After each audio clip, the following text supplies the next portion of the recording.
ระหว่าง MG4X Power หรือว่า Porsche Taycan 4S คันไหนจะทำเวลาได้ดีกว่ากันคันไหนจะเบรกได้ดีกว่ากันและคันไหนโรลลิ่งได้ไวกว่ากันวันนี้ผมต่างเคสแล้วออโต้ไทม์จะพาเพื่อนๆไปหาคำตอบกัน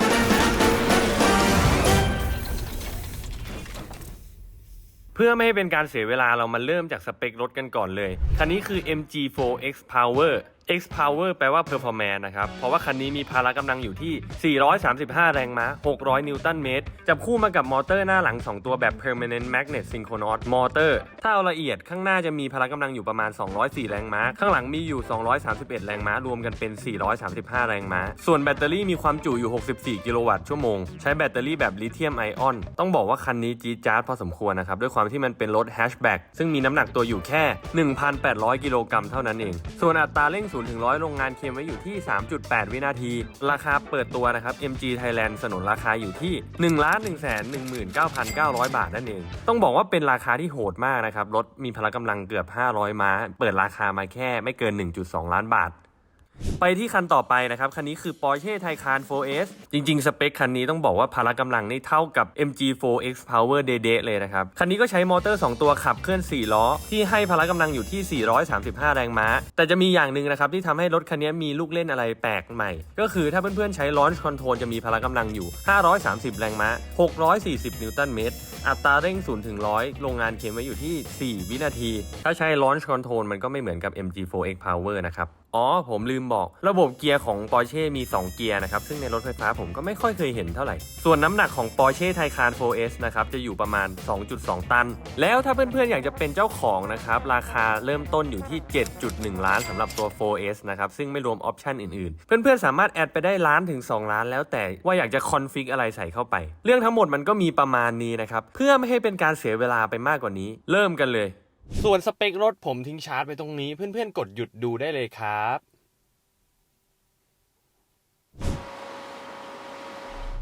มาครับเพื่อนๆพร้อม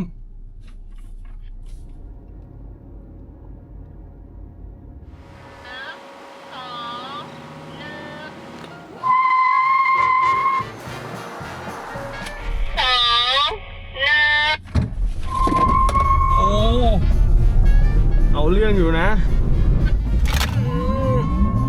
โอ้ยสูสี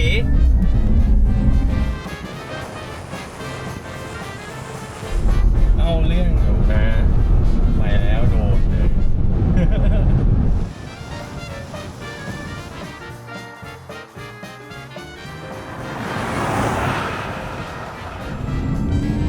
กินแล้ว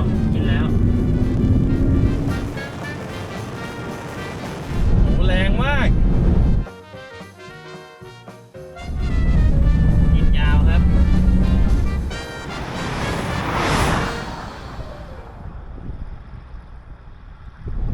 มาในธีมเขียวเหมือนกันนะครับหมายถึงคันนั้นแรงมากเลยนะครับคันนี้ก็รู้สึกว่าช่วงต้นนี่ก็น่าชิดได้ระดับหนึ่งเลยแล้วผมว่าผมออกดีแล้วนะ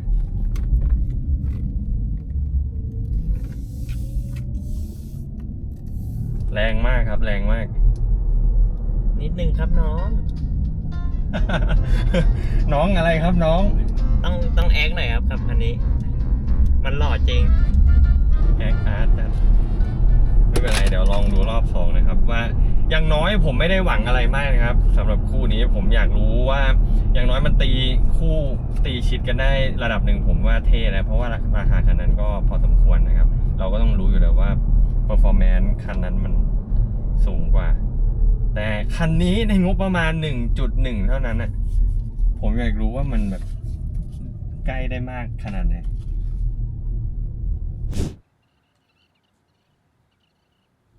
Instant Torque นะครับทั้ง2คันเลยรถไฟฟ้า530ม้ากับ430ม้า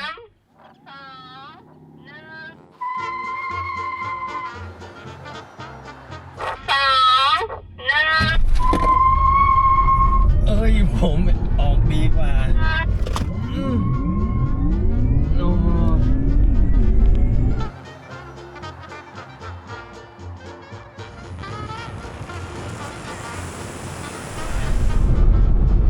โดนไม่โอ้โห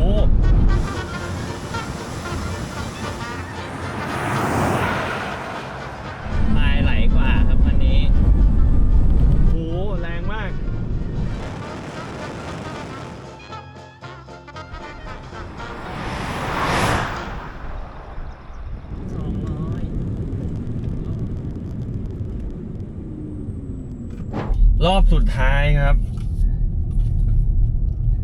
เดี๋ยวเราจะดูกันอีกทีหนึ่งว่ามันเป็นไปได้มากขนาดไหนกับ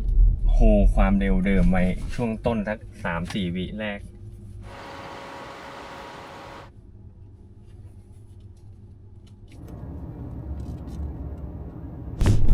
Wait guys, if you don't understand Thai, we have English version. You can click the banner right corner here or in the description below. See you there.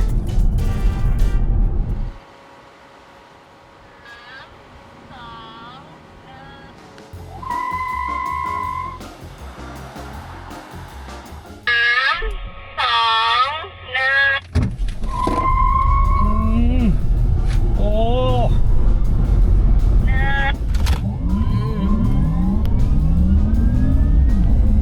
ยเสียงเหมือน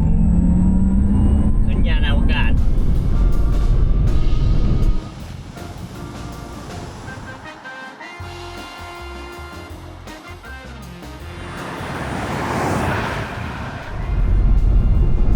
ไม่รู้ว่า Porsche Taycan มันขึ้นเกียร์ 2 ตรงไหนนะครับ แต่รู้สึกว่าพอช่วงนั้นแหละมันพุ่งทิ้งหายกันเลยไปเลย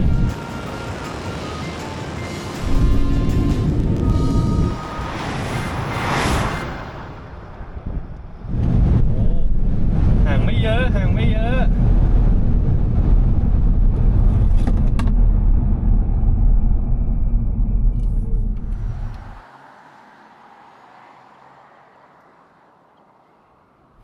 เราจะมาลองดูกันที่ Rolling Race นะครับ บอกเพื่อนๆไม่ได้ว่าเข้าเกียร์ไหน เพราะว่ารถไฟฟ้ามันมีเกียร์เดียว คิดว่าไงครับ คิดว่าผมก็กินเหมือนเดิมอะครับ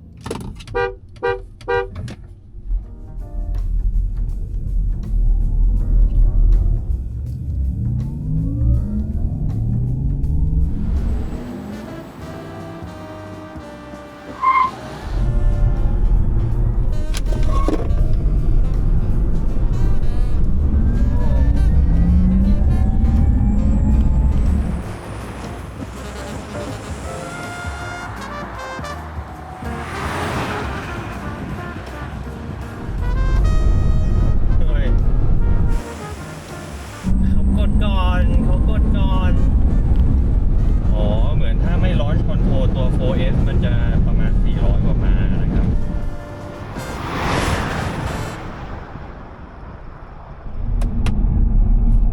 ไหนกินอะไรก๋วยเตี๋ยวที่ไหน เกิน 30ป่ะครับเมื่อกี้ ไม่เกินไม่เกิน ให้อีกทีนึงให้อีกทีนึง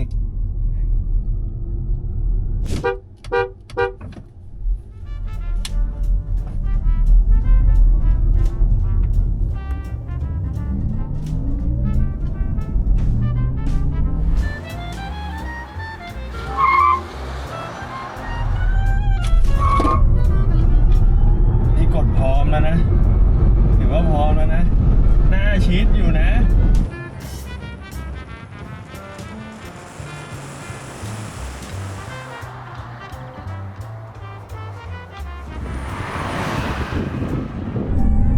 โอ้ยสูสีมากเลยสูสีมาก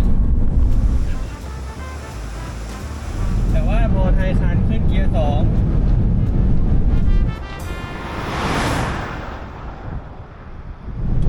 อ้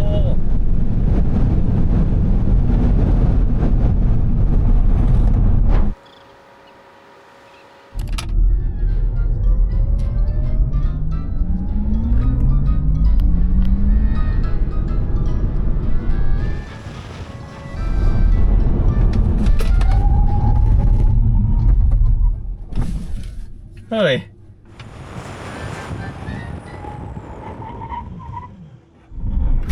โอ้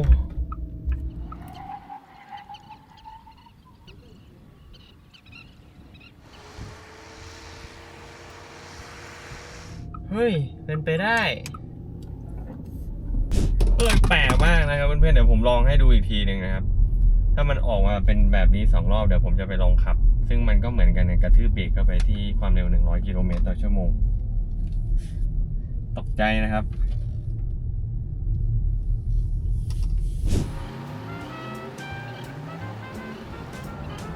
น เราจะเบรกที่ความเร็ว100กิโลเมตรต่อชั่วโมงนะครับของทั้งสองคันนี้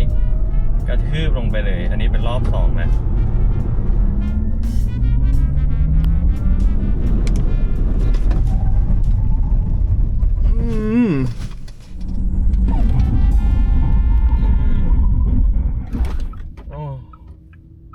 เท่าเดิมเลยครับ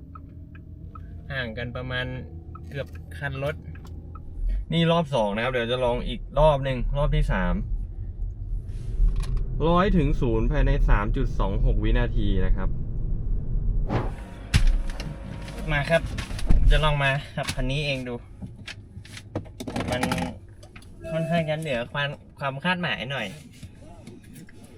ไม่คิดว่ามันจะเบรกดีกว่านี้กว่า Porsche นะครับผมไม่อยากเชื่อสายตาตัวเองนะครับลองดูเดี๋ยวผมจะลองขับคันนี้ถ้าเบรกอีกทีนึงแล้วมันยังยืดกว่าก็ไม่แปลกหรอกผมว่าน้ำหนักคันนี้ก็หนักพอสมควรแล้วไม่ใช่เซรามิก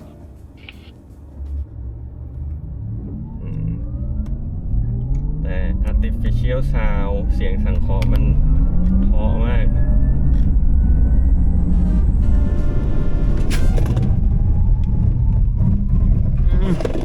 ดีกว่าจริงๆนี่ผมกดสุดแล้วนะคาสายขึ้นด้วยนะผมว่ามันมีระยะเบรกที่ผมตอบไม่ถูกเมื่อกี้มันเหมือนแบบไม่กดไปเลยเพราะว่ามันมี ABS หรือว่ามันคือระบบอะไรจริงๆเพื่อนๆคนไหนรู้ลองคอมเมนต์มาบอกหน่อยแล้วกันนะครับเบรกยืด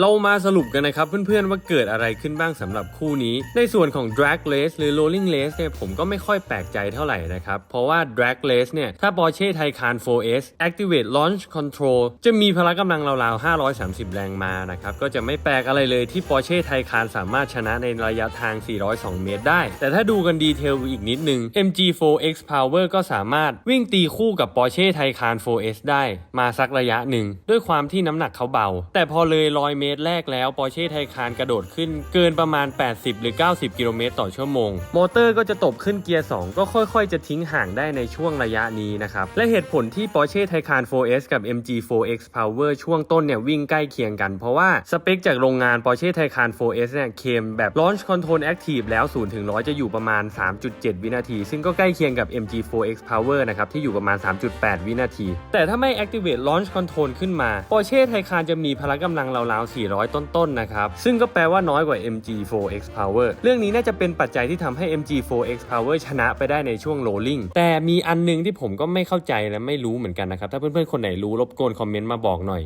ก็เข้าใจอยู่ว่าคันนี้ไม่ได้ใส่เบรกเซรามิกมานะครับแต่เขาก็มาแบบ6พอร์ตซึ่งถ้าให้ผมใช้วิจารณญาณกับเรื่องนี้ก็น่าจะเกี่ยวข้องกับ1น้ำหนักตัวของ Porsche Taycan 4S นะครับที่น้ำหนักเกิน 2.2 ตันหรือไม่ก็อาจจะบอกว่าเรื่องโหมดการขับขี่ของ Porsche Taycan 4S มีหลายรูปแบบอาจจะคอนฟิกแบบละเอียดได้เช่นเบรกแบบ aggressive หรือเบรกแบบ comfort แต่ถ้าผมเข้า Sport Plus บน Sport Chrono ตรงพวงมาลัยเพื่อ activate launch control ขึ้นมาผมว่าทุกอย่างมันก็น่าจะเซตอัพแบบสปอร์ตไว้ให้หมดเลยนะครับทั้งพวงมาลัยช่วงล่างเบรกและพละกำลังซึ่งถ้าเพื่อนๆคนไหนรู้ก็ลองคอมเมนต์มาบอกกันหน่อยแล้วกันนะครับเรื่องนี้ส่วนคันที่สามารถทำเวลาได้ดีสุดในระยะทาง402 เมตรหรือว่า quarter mile เนี่ยคือแน่นอนอยู่แล้วนะครับ Porsche Taycan 4S ที่เวลา